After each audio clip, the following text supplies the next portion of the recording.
उपयोजित शाखेतील सर्वात शेवटची शाखा अर्थात अप्लाइड ब्रांचमधली शेवटची शाखा आहे इंडस्ट्रियल सायकोलॉजी अर्थात औद्योगिक मानसशास्त्र असं म्हटलं जातं. आजचा काळ म्हणजे खरं पाहिलं तर औद्योगिक काळ म्हणून ओळखला जातो. पण अनेक यंत्र आज आपल्याला आलेली दिसून येतात.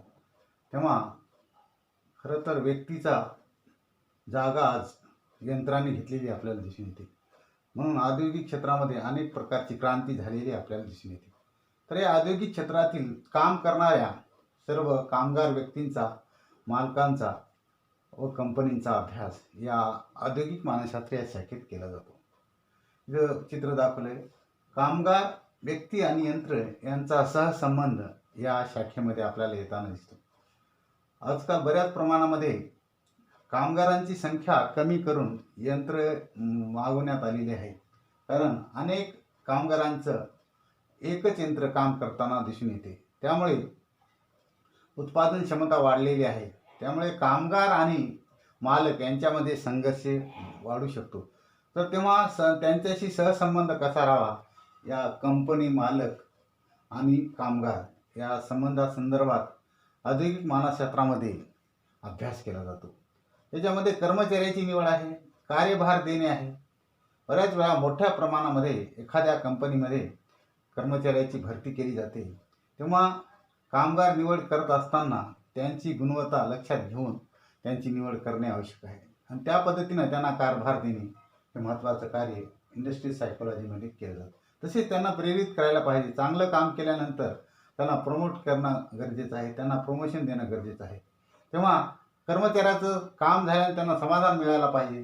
त्या केलेल्या कामाचं मूल्यमापन कंपनी मालकाने करणं गरजेचं आहे आणि त्या केलेल्या कामाच्या मोबदल्यामध्ये त्यांना बढती देणं हे औद्योगिक मानसशास्त्रामध्ये प्रामुख्याने अभ्यास केला जातं. कारण बऱ्याच वेळा चांगलं काम करूनही एखाद्या व्यक्तीला जर बढती मिळाली नाही तर नाराजी व्यक्त होऊ शकते. तेव्हा चांगलं एखादं कार्य करणारी व्यक्ती असेल तिला प्रेरित करणं आणि चांगलं काम केल्याबद्दल तिला बक्षीस म्हणून एक बढती देण्याची पद्धत इंडस्ट्रियल सायकोलॉजीमध्ये आपल्याला दिसून येते. तसेच उत्पादनाचा दर्जा जे आहे तो या ठिकाणी वाढवणं गरजेचं आहे. उत्पादन हा दर्जा आहे तो अत्यंत उच्च दर्जाचा म्हणजे त्याला विश्वसनीयता म्हणतो आपण, that is called standard.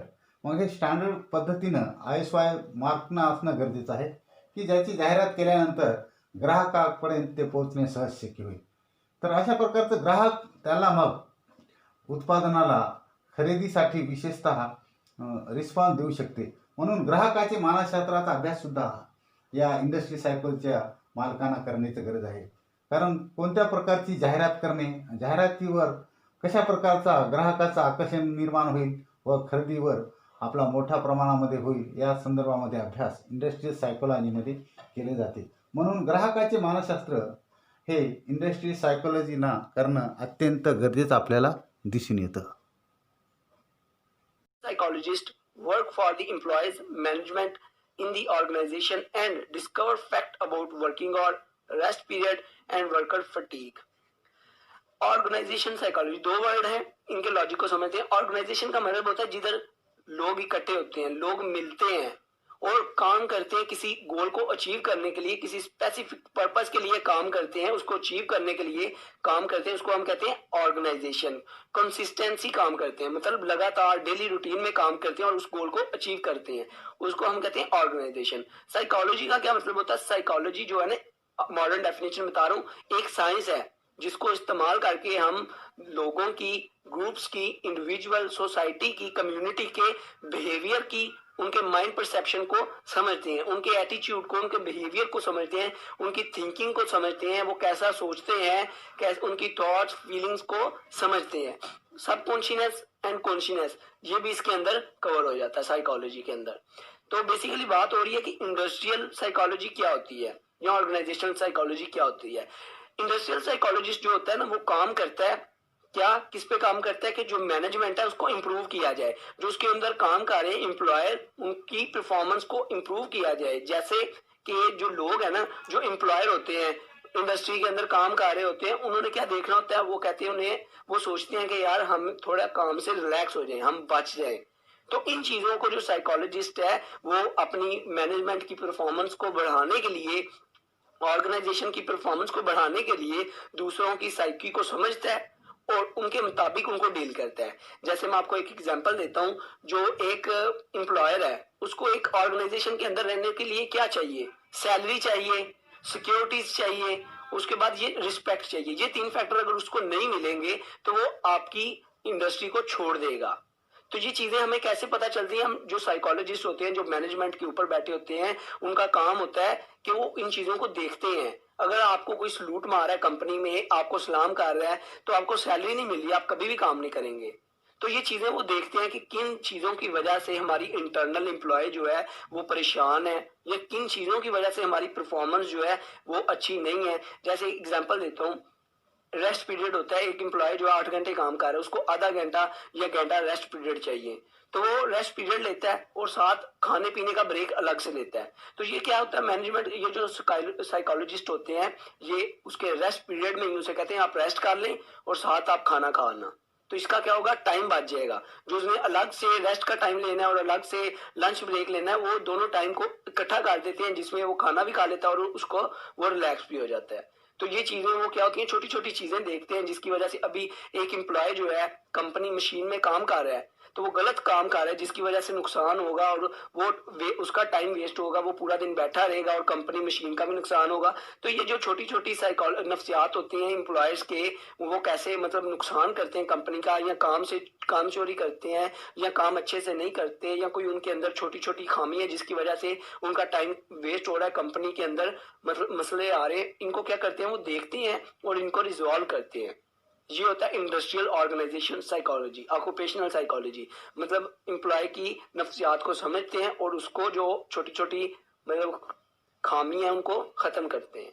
I hope आपको इसका कंसेप्ट समझ आ गया होगा। वीडियो अच्छी लगी हो सब्सक्राइब। हां, विद्यार्थी मित्रांनो, आज आपण गुन्हेगारी मानसशास्त्र, क्रिमिनल सायकोलॉजी या शाखेचा अभ्यास करणार आहोत. या शाखेमध्ये प्रामुख्याने गुन्हेगारी प्रवृत्तीचा अभ्यास केला जातो. आता या चित्रामध्ये सुरुवातीला दाखवलं व्यक्ती आणि समाज, ही तर शाखा खरं पाहिलं तर सामाजिक मानसशास्त्राची एक उपशाखा आहे. त्या शाखेचा अभ्यास या गुन्हेगारी शाखेमध्ये मोठ्या प्रमाणात केला जातो, कारण समाज आणि व्यक्ती यांचा संबंध जीवनामध्ये येत असतो. ही व्यक्ती आहे, हे समाज आहे. त्या समाजामध्ये खरं पाहिलं तर व्यक्ती जन्मजात कोणतीही गुन्हेगारी प्रवृत्तीची नसते असं मानसशास्त्रज्ञ म्हणतात. परंतु समाजामध्ये जीवन जगत असताना त्याला आलेले अनुभव कारणीभूत ठरते की काहीतरी गुन्हेगारी करण्यास प्रवृत्ती निर्माण होते. तर या गुन्हेगारी प्रवृत्तीचा अभ्यास गुन्हेगारी मानसशास्त्र या शाखेमध्ये केला जातो. अनेक प्रकारचे गुन्हे आपण आज समाजामध्ये घडताना दिसून येतात. विशेषतः क्राईम बघितलं आपण तर सायबर क्राईम नावाचा नवीन प्रकार आपल्याला दिसून येतो, की मोबाईलमध्ये बऱ्याच प्रकारचा चोरीचा प्रकार आपल्याला करताना, पैशाचा अपराध करताना दिसून येते. तर या प्रकारचे जे आहेत गुन्हेगारी प्रवृत्ती व्यक्ती समाजामध्ये का निर्माण झाली, याची काय कारणे आहेत, याच्यावर काय उपाययोजना करायला पाहिजे, या गुन्हेगारी मानसशास्त्र शाखेमध्ये अभ्यास केला जातो. उदाहरण पहा इथे की बाल गुन्हेगारी आहे. हे बऱ्याच प्रमाणामध्ये बाल गुन्हेगारीच पुढे चालून अट्टल गुन्हेगार होताना आपल्याला दिसून येतात. तेव्हा बाल गुन्हेगार लहानपणीच त्यांना आपण बाल गुन्हेगारी प्रवृत्तीपासून थांबवलं तर पुढे अट्टल गुन्हेगार होणार नाही. तेव्हा त्यांना सुधारगृहामध्ये पाठवले जाते आणि सुधारण्याची संधीसुद्धा दिली जाते. पण यावेळेस जर सुधारले नाही तर ते अट्टल गुन्हेगारी होताना आपल्याला दिसून येतात. तेव्हा त्यावर उपाययोजना या क्रिमिनल मानसशास्त्रामध्ये केली जाते. त्या संदर्भामध्ये कायद्यांचा अभ्यास या शाखेमध्ये करावा लागतो, की कोणत्या प्रकारे या व्यक्तीला न्याय द्यावा आणि सुधारण्याची संधी कशी उपलब्ध करून द्यावी, या संदर्भामध्ये कायदेविषयक अभ्यास या गुन्हेगारी मानसशास्त्र शाखेमध्ये केला जातो. आता इथे शेवटचं सांगितले गुन्हेगारी पार्श्वभूमी कशी निर्माण झाली, त्याचा इतिहास किंवा त्याचा पार्श्वभूमी काय आहे हे समजावून सांगण्याचा किंवा अभ्यास करणं हे गुन्हेगारी मानसशास्त्राचं मुख्य उद्दिष्ट आहे. मग ती का घडली त्याचा छडा लावणे, त्याचा शोध घेणे हे गुन्हेगारी मानसशास्त्राचं प्रामुख्याने मुख्य उद्दिष्ट आपल्याला दिसून येतं. अनेक सिनेमामध्ये आपण पाहत असतो की अमुक ह्या कारणामुळे व्यक्ती ही गुन्हेगारी प्रवृत्तीकडे गेलेली आपल्याला दिसते.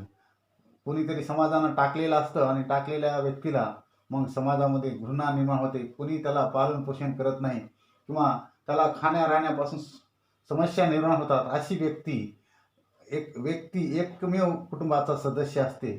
तर असा व्यक्ती गुन्हेगारी प्रवृत्तीकडे वळताना आपल्याला दिसतात. काही व्यक्ती झोपडपट्टीतील व्यक्तीसुद्धा काही कारणास्तव गुन्हेगारी प्रवृत्तीकडे आपल्याला वळताना दिसून येतात. तर अशा प्रकारच्या गुन्हेगारी पार्श्वभूमीचा छडा लावणे, त्याची काय पार्श्वभूमी आहे समजावून घेणे, हे खरं पाहिलं तर क्रिमिनल सायकोलॉजी या शाखेचं प्रामुख्यानं काम आहे. क्रिमिनल साइकोलॉजी को क्रिमिनोलॉजिकल साइकोलॉजी भी कहते हैं और इसका मतलब होता है साइकोलॉजिकल प्रिंसिपल्स का यूज़ करके किसी क्रिमिनल के व्यूज़, थॉट्स, क्राइम करने की इंटेंशन और अब क्राइम करने के बाद उसके थॉट्स क्या हैं, इन सभी पॉइंट्स की स्टडी एक क्रिमिनल साइकोलॉजिस्ट करता है. और ये स्टडी इस बात का पता लगाने में हेल्प करती है कि ऐसी कौन सी साइकोलॉजिकल कंडीशंस थी जिसमें वो इंसान क्रिमिनल बना या फिर वो क्राइम करने के लिए मजबूर हो गया. और साथ ही साथ अब क्राइम करने के बाद उसका रिएक्शन क्या है, इस बात का पता भी क्रिमिनल साइकोलॉजिस्ट ही लगाता है. मोस्टली क्रिमिनल साइकोलॉजिस्ट को एज अ विटनेस कोर्ट में बुलाया जाता है, जिससे वो क्रिमिनल की साइकोलॉजिकल कंडीशन को समझने और केस को सॉल्व करने में जज की हेल्प करते हैं. जो मेन काम एक क्रिमिनल साइकोलॉजिस्ट का होता है वो है एक क्रिमिनल के बिहेवियर को समझना. तो ये तो है क्रिमिनल साइकोलॉजिस्ट के काम. चलिए अब बात करते हैं कि अगर आप एक क्रिमिनल साइकोलॉजिस्ट बनना चाहते हैं तो आपके अंदर कौन कौन सी क्वालिटीज़ होना ज़रूरी है. तो जो सबसे ज़रूरी क्वालिटी एक क्रिमिनल साइकोलॉजिस्ट में होना चाहिए वो है उसका थॉटफुल होना. क्योंकि जब वो इंसान थॉटफुल होगा तभी वो उस सिचुएशन के बारे में ज़्यादा सोच सकता है. इसके अलावा आपके अंदर पेशेंस और कामनेस होना बहुत ज़्यादा ज़रूरी है. क्योंकि ये जो ऑक्यूपेशन है बहुत ज़्यादा डायनामिक ऑक्यूपेशन होता है और इसमें आप खुद को हमेशा बहुत ज़्यादा परेशानियों से भरी सिचुएशन में देखेंगे, जिनसे निपटना आपको अच्छे ढंग से आना चाहिए. और एक सबसे ज़रूरी क्वालिटी वो है अंतर्ज्ञान. क्योंकि यहाँ आपको जो भी सिचुएशन दिखेंगी वो कभी भी क्लियर नहीं होती हैं. अब आपको अपनी सूझबूझ और ध्यान से ये समझना होगा कि यहाँ पर क्या सच है और क्या गलत. क्रिमिनल साइकोलॉजी का ऑब्जर्वेशनल और एनालिटिकल होना बहुत ज़्यादा ज़रूरी है. क्योंकि वो सिचुएशन को देख के ये समझने के लायक होना चाहिए कि इस सिचुएशन में क्या क्या हुआ होगा और क्या क्या एविडेंस उसको यहाँ से मिल सकते हैं. और इसके बाद आती है प्रॉब्लम सॉल्विंग की क्वालिटी, जो एक साइकोलॉजिस्ट में होना बहुत ज़्यादा ज़रूरी होती है. और विक्टिम के रिलेटिव के साथ सहानुभूति रखना और उन्हें धैर्य देने की क्षमता भी इस प्रोफेशन में आपको बहुत ज़्यादा काम आएगी. अब देखते हैं कि क्रिमिनल साइकोलॉजिस्ट के लिए जॉब्स क्या क्या होती हैं. मोस्टली क्रिमिनल साइकोलॉजिस्ट को पुलिस ऑफिसर्स के साथ क्राइम सीन पर एविडेंस कलेक्ट करने के लिए और उन्हें हेल्प करने के लिए जाना होता है. इसके अलावा आप as a victim consultant, trial consultant, experimental forensic psychologist की जॉब भी कर सकते हैं. और आपकी पसंद टीचिंग है तो आप MA या MSc क्रिमिनल साइकोलॉजी करने के बाद नेट क्वालिफाई करके किसी कॉलेज में एज अ प्रोफेसर पढ़ा सकते हैं. चलिए अब बात करते हैं कि आप एक क्रिमिनल साइकोलॉजिस्ट कैसे बन सकते हैं. तो जो बेसिक रिक्वायरमेंट है अंडर ग्रेजुएट क्रिमिनोलॉजी कोर्स में एडमिशन लेने के लिए वो है 12th विद 55% मार्क, जिसमें आपके साइंस या आर्ट्स सब्जेक्ट हो. इस UG कोर्स की ड्यूरेशन 3 साल होती है. तो आप क्रिमिनोलॉजी में BA या BSc कर सकते हैं. और अगर आप ग्रेजुएशन कंप्लीट कर चुके हैं और MA या MSc में एडमिशन लेना चाहते हैं तो उसके लिए आपके पास क्रिमिनोलॉजी या फिर साइकोलॉजी में ग्रेजुएशन डिग्री होना ज़रूरी है. और अगर आपने अपना ग्रेजुएशन किसी और सब्जेक्ट या फिर किसी और स्ट्रीम से कंप्लीट किया है तो आप एंट्रेंस क्वालिफाई करके MA या MSc क्रिमिनोलॉजी में एडमिशन ले सकते हैं. वैसे तो क्रिमिनल साइकोलॉजी एक काफ़ी अच्छा करियर साबित हो सकता है साइकोलॉजी स्टूडेंट के लिए, लेकिन इंडिया में क्रिमिनोलॉजी कोर्स ऑफर करने वाले कॉलेजेस काफ़ी कम हैं. इंडिया में क्रिमिनोलॉजी की डिमांड भी और कंट्री के कंपैरिजन में काफ़ी कम है. लेकिन अगर आप फॉरेन में जॉब करना चाहते हैं तो ये एक अच्छा और हाई अर्निंग वाला प्रोफेशन हो सकता है. आज की इस वीडियो में फ़िलहाल इतना ही. वीडियो अच्छी लगी